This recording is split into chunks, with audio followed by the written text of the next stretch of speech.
Donc là, on continue avec les enfants à partir de 9 ans, avec un très bon jeu de déduction qui s'appelle Wonderwoods, dans lequel on va jouer le rôle de cueilleur de champignons.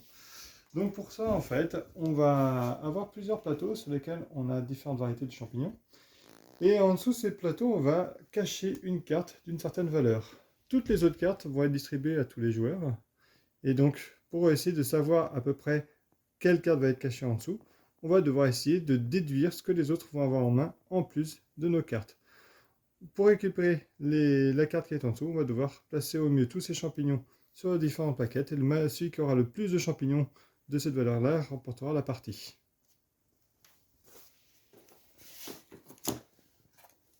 Nous avons ensuite le jeu Esquisser. Esquisser, c'est un jeu d'ambiance qui est vraiment super fort. C'est un jeu basé sur le principe du téléphone arabe, mais mélangé avec du dessin. Le principe est très simple. On part d'un mot de départ, et de ce mot, on va faire un dessin, puis on passe au voisin, qui va nous mettre un nouveau mot, puis on passe au voisin, qui va mettre un dessin, etc. Et à la fin, à partir du dernier mot ou du dernier dessin, on va devoir deviner quel était le premier mot. Donc c'est un jeu vraiment d'ambiance coopératif, où on s'amuse vraiment tous ensemble à jouer. C'est vraiment très très drôle. Pour continuer, on a Just Ride. Alors Just Ride, lui, c'est un petit jeu très stratégique où on va devoir incarner chacun une espèce animale. Donc on voit, hop, au niveau des petits animaux ici. Et on a chacun notre espèce et on a pour mission d'avoir l'espèce la plus diffusée possible. Donc pour ça, chacun notre tour, on va pouvoir apporter une nouvelle carte pour essayer de superposer les unes sur les autres des cartes en fonction de certaines caractéristiques. Et à nous d'essayer de s'en sortir au mieux pour avoir le plus grand territoire possible de notre espèce à la fin de la partie.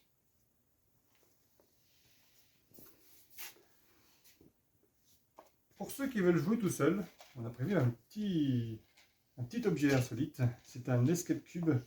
C'est-à-dire qu'on a un petit donjon, comme on voit, dans lequel il y a une bille qui a été dissimulée à l'intérieur. À l'intérieur du donjon, il y a plusieurs planches qui représentent des labyrinthes. Et à l'intérieur de ces planches, on va pouvoir faire circuler la bille pour la faire sortir tout en bas. Donc à nous de bouger, de se faire tourner, de faire circuler la bille à l'intérieur des labyrinthes et de se mémoriser un petit peu tous les passages en sachant qu'au-dessus du château, on a quand même la représentation des différents labyrinthes qui sont indiqués dessus. C'est un jeu vraiment entre le casse-tête, le jeu d'adresse et le jeu de mémoire. Pour continuer, on a prévu un livre de recettes de cuisine. Je sais cuisiner. C'est un livre assez original qui permet vraiment aux enfants de découvrir l'autonomie en cuisine avec aussi bien des recettes sucrées et salées. Alors, comme il n'est pas encore arrivé, nous avons prévu quelques petites images. Donc l'idée, c'est de partir à chaque fois d'un aliment.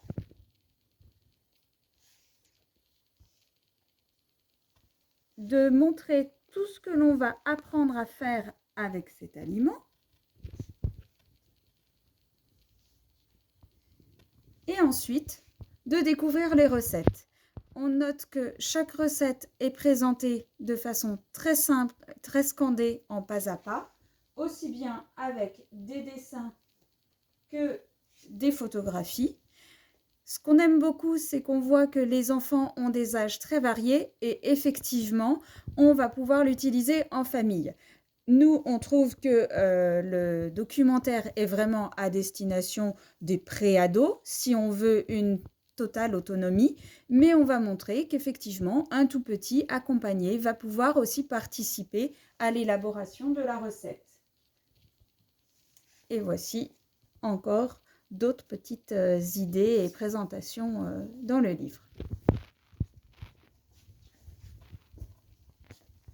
Pour les fans d'Harry Potter, on vous a prévu un petit duo assez original, composé d'un puzzle en 3D et d'un petit livre de l'univers d'Harry Potter.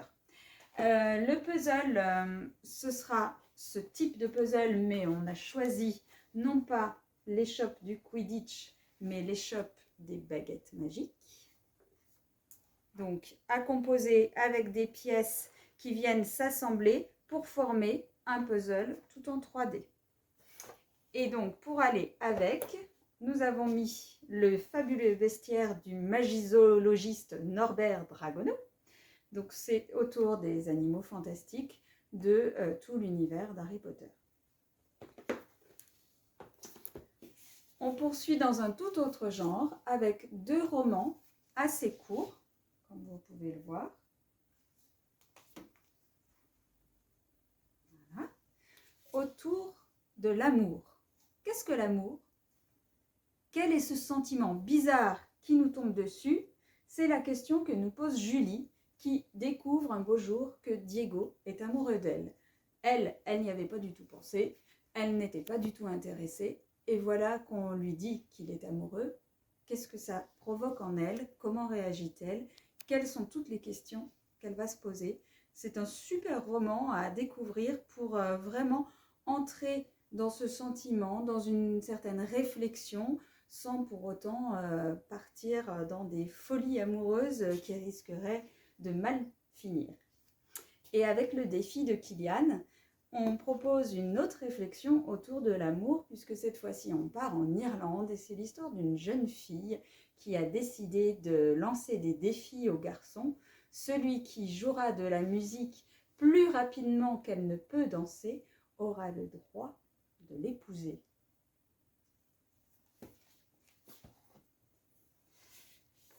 On poursuit avec un gros documentaire autour de la planète Terre.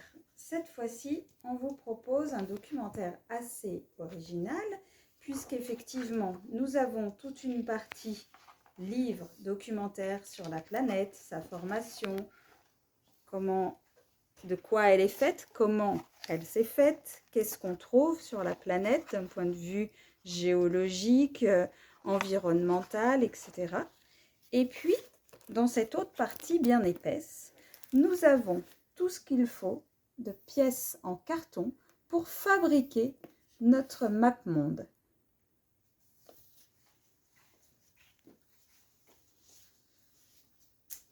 On poursuit avec un roman plus important en termes d'épaisseur et de nombre de pages pour les jeunes qui aiment bien lire, se plonger dans un univers un peu fantastique avec, comme vous le voyez, hop, je vais vous trouver une page, des illustrations aussi. Et il s'agit de Bruxelles. Bruxelles, c'est un royaume où règnent les oiseaux. Et dans ce royaume, des œufs ont disparu.